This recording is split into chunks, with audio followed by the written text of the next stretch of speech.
Another short video this week. I was outside sanding. We got some clear weather, so I started to sand these the utility arms that I glued together. You can see here where I'm going to need filler, all the dark areas there. We'll need some filler. I just started doing it. I got a little bit done on both of them with 100 grit sandpaper by hand. And I noticed that my fingers were getting a little bit numb. So I came in and it was like 39 degrees Fahrenheit. I determined that was a little bit cold for standing outside sanding. And so that's the only sanding that I got done. Was a little bit on the utility arms. Piece I glued together, I glued these cylinders that go on the center ankle. These are two pieces. You can probably see the seam there between the two pieces. And like a lot of the stuff that's two parts, this one has on either end of each part, there are holes that you can put filament into to line them up, to glue them together. But this one also has the 4M square nuts and bolts that hold it together on each end as well. So this large portion has a place where you put in an M4 square nut, and it drops down into a hole that then lines up with this one, so the bolt goes through this and into the square nut in this piece here. I used 8mm bolts because I didn't want to get my tablet out and look at the instructions to see what the instructions say for the bolt size you need. So I put a 12 in there. It would have worked, but it was obviously way longer than it needed to be. I put a 10mm bolt in there, and it still seemed like it was longer than it needed to be. So the kit of bolts that I got, countersunk bolts, had some 8mm bolts in it. So I put an 8mm in, and it looked like it was just fine. It was going to grab plenty of that square nut in the other piece to be able to tighten them together. So I used 8mm M4 bolts there to screw into the M4 square nuts in the opposite piece. The other thing about these, and these are from the Mark III design. So this is from previous videos. This is the center ankle from the Mark III design. Two pieces glued together. And if you see inside there, those 4 countersunk holes, bolts go through there. And then if you can see inside this slot, there's 2 holes. The bolts come up into those holes. And then you put 2 4mm square nuts into the top of this piece, put a little bit of hot glue to keep them in there so they don't fall out. And then this piece goes like that. And then when you put the bolts in those countersunk holes, they come through the holes there in the ankle, and they come through this hole and where there's a square nut, so they thread through. And then I believe probably the reason that these look the same both sides is that it doesn't matter if this is the right side or the left side, or if it's right side up or upside down. It should look the same no matter how you mount it on there. So nice design feature of the Mark III center ankle. I'm not sure what the Mark II center ankle looks like to compare because I didn't actually look at that design, but you see that they both fit in, both fit fine. I haven't put square nuts and tried to bolt them in place, but I mean there's not a lot of wiggle room. It holds them in place nice, and I'm sure that the bolts will line up just fine. So a couple more things that got glued, but of course they need filler all over the parts that show.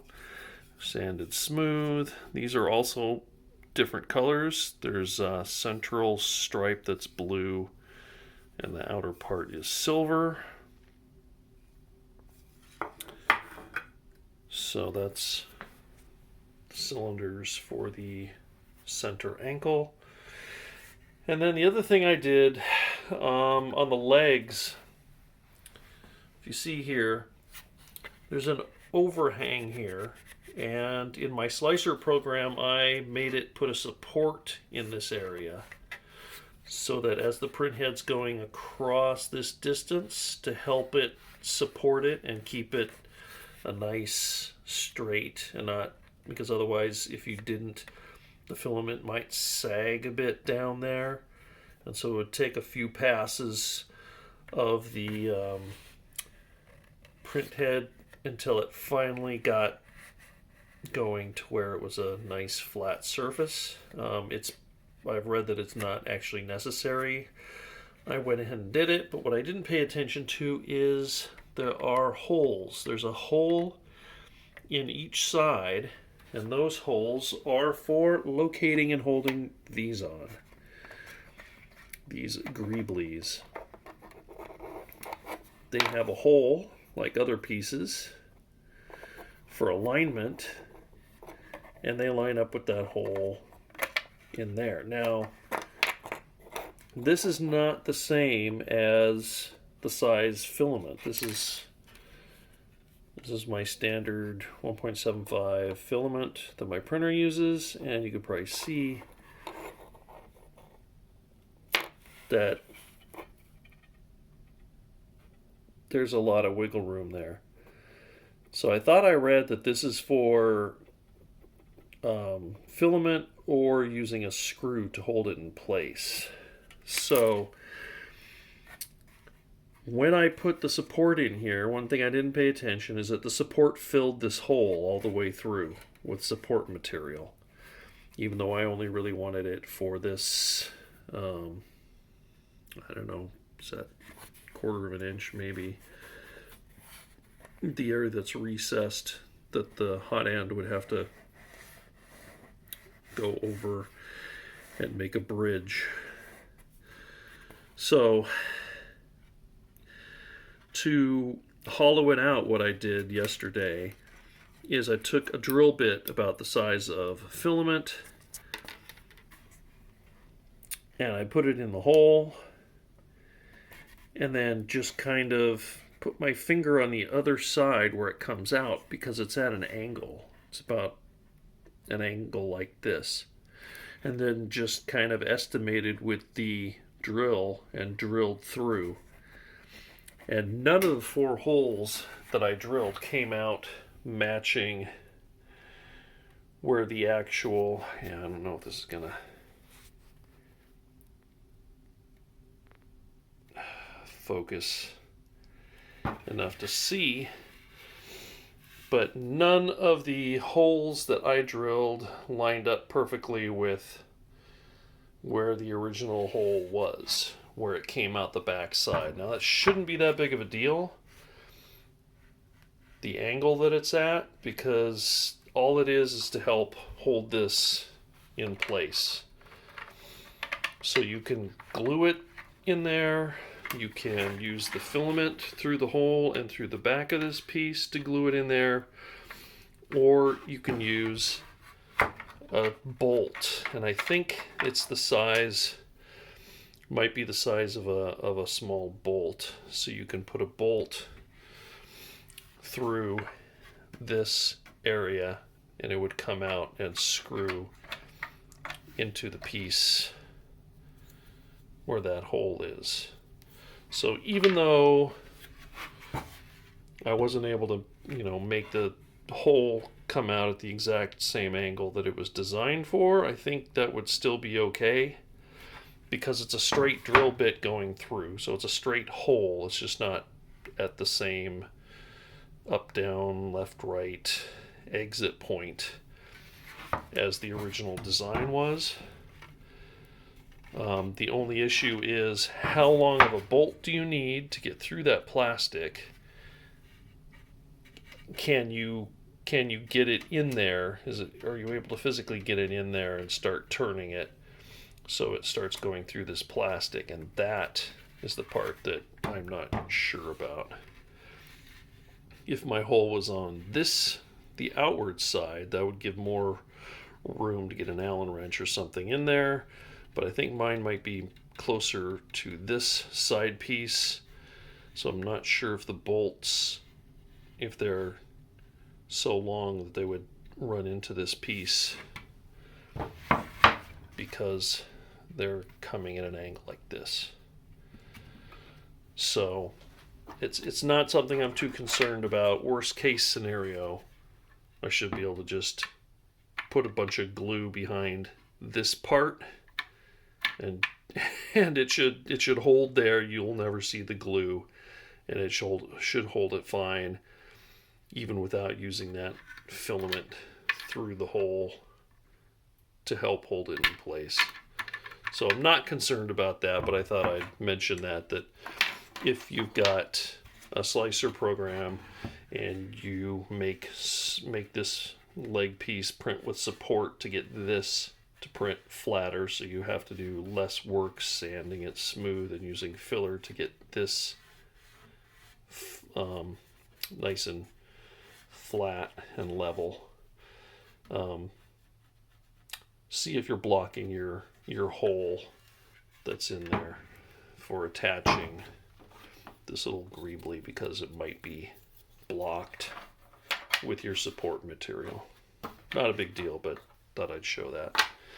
So that's about it for this week. Just a couple little things I got done, but again, trying to get something done every week. They're talking about snow coming up in the next few days, so the gluing is something I can do inside. It's just getting to the point where the things I need to glue, like the foot shells, they're so large that I'm thinking it's a better idea to do sanding on them, a little bit of sanding first before gluing them together, because once they're glued together, some of the things look like they're a little bit more fragile once they're glued together, because there'll be a thin piece of plastic on the left hand piece and a thin piece of plastic on the right hand. And when you glue them together, you've got a really long, thin piece that's just glued in the center. And so that would make it, if you're sanding it, would give it more flex, and it might break. So again, I'm not talking about this piece. I'm just saying, for example, if you have a really thin piece like this that is half on a piece you glue, half on another piece that you glue together. So yeah, hopefully through the cold weather here, it's about the middle of February, so hopefully we're about to hit the coldest we're going to get this year, and hopefully it'll start warming up and I can finally do some primer and also the filler material on pieces like this. Because again, I did this with the 2-part Bondo, and it is kind of a pain to sand off because it's so much harder than the Bondo glazing putty. So I would like to use more of the glazing putty that's easier to sand off on things like this. This is printed with a 0.2. I believe I printed this with a 0.2 resolution. It might even be finer than that. It is a pretty good print a pretty nice finish before any filler or sanding. But yeah, I just can't wait for the warmer weather so I can start getting some of this done outside, so it's not like this with the 2-part Bondos in my garage with a couple really small electric heaters kind of blowing on it, so it's maintaining a decent temperature but not getting hot enough to warp. And then a bit of the odor that's in the garage will come into the house, and that's not something that's pleasant to smell, so hopefully we'll get some warmer days where I can do the filler outside and leave it outside for at least the rest of the day in a cardboard box in the shade, so it's not getting direct sun and won't get too hot to melt or warp, but will stay warm enough that the stuff can cure and the majority of that odor can dissipate before bringing the parts inside. And hopefully it'll be warmer so I can sand without freezing my fingers off. I'm not going to sand wearing gloves, because part of sanding for me is feeling. You sand it and then you feel. Can you feel any bumps, ridges, whatever that you need to sand a little bit further that you might not be able to see with your eye? So sanding to me is a very tactile thing, and there's no way I can do it wearing gloves. And if your fingers are numb, then that's worse than wearing gloves, because again, you're not going to be able to feel anything. So small one this week, but a little bit of progress.